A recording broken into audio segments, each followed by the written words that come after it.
ಒಮ್ಮೆ ಒಂದು ಸಿಂಹವು ದಿನವಿಡೀ ಸುತ್ತಾಡಿದರೂ ಯಾವುದೇ ಬೇಟೆಯೂ ದೊರಕಿರಲಿಲ್ಲ. ಹಾಗೇ ಹೋಗುತ್ತಿರುವಾಗ ಗುಹೆಯೊಂದು ಕಾಣಿಸಿದಾಗ ಸಿಂಹ ಅದರೊಳಗಡೆ ಹೋಗಿ ಕುಳಿತುಕೊಂಡಿತ್ತು. ಸ್ನೇಹಿತರೆ, ನನ್ನ ಚಾನಲ್ಗೆ ಸಬ್ಸ್ಕ್ರೈಬ್ ಆಗಿ. ಈ ವಿಡಿಯೋ ನಿಮಗೆ ಇಷ್ಟವಾದಲ್ಲಿ ಒಂದು ಲೈಕ್ ಕೊಡಿ, ಕಾಮೆಂಟ್ ಮಾಡಿ, ಶೇರ್ ಮಾಡಿ. ಸಿಂಹ ಗುಹೆಯೊಳಗೆ ಹೋಗಿ ಕುಳಿತುಕೊಂಡಿತು. ಸಂಜೆಯಾದಾಗ ಯಾವುದಾದರೊಂದು ಪ್ರಾಣಿ ಗುಹೆಯೊಳಗಡೆ ಬಂದೇ ಬರುತ್ತದೆ. ಆಗ ತಾನದನ್ನು ಹಿಡಿದು ಕೊಂದು ತಿನ್ನಬಹುದು ಎಂಬುದು ಅದರ ಲೆಕ್ಕಾಚಾರವಾಗಿತ್ತು. ನಿಜವಾಗಿ ಎಂದರೆ ಆ ಗುಹೆಯಲ್ಲಿ ಒಂದು ನರಿ ವಾಸವಾಗಿತ್ತು.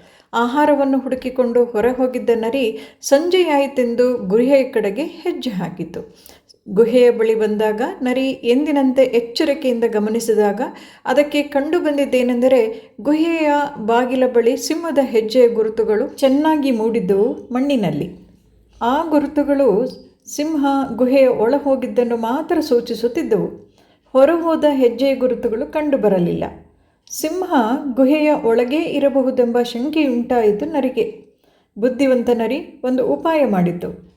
ತಾನು ಗುಹೆಯನ್ನು ಮಾತನಾಡಿಸುತ್ತಿರುವಂತೆ ಗುಹೆಯಣ್ಣ ಗುಹೆಯಣ್ಣ ಎಂದು ಕರೆಯಿತು. ಸಿಂಹ ನರಿಯಣ್ಣನ ದನಿಯನ್ನು ಕೇಳಿಸಿಕೊಂಡು, ಬಹುಶಃ ನರಿ ದಿನವೂ ಗುಹೆಗೆ ಹಿಂತಿರುಗಿದಾಗ ಹೀಗೆ ಕೇಳುತ್ತದೆ ಇರಬಹುದು. ಆಗ ಗುಹೆ ತಿರುಗಿ ನರಿಯನ್ನು ಕರೆಯಬಹುದು.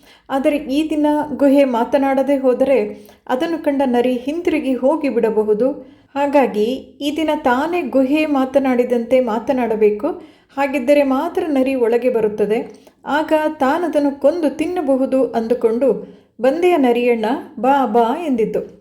ಸಿಂಹದ ದನಿ ಕೇಳಿಸಿಕೊಂಡ ನರಿ ಸಿಂಹದ ಪೆದ್ದುತನಕ್ಕೆ ಒಳಗೊಳಗೇ ನಗುತ್ತಾ ಅಲ್ಲಿಂದ ಕಾಲ್ಕಿತ್ತಿತು. ಈ ಕತೆ ನರಿಯ ಬುದ್ಧಿವಂತಿಕೆ ಹಾಗೂ ಸಿಂಹದ ಪೆದ್ದುತನವನ್ನು ತೋರಿಸುವ ಒಂದು ಕತೆ.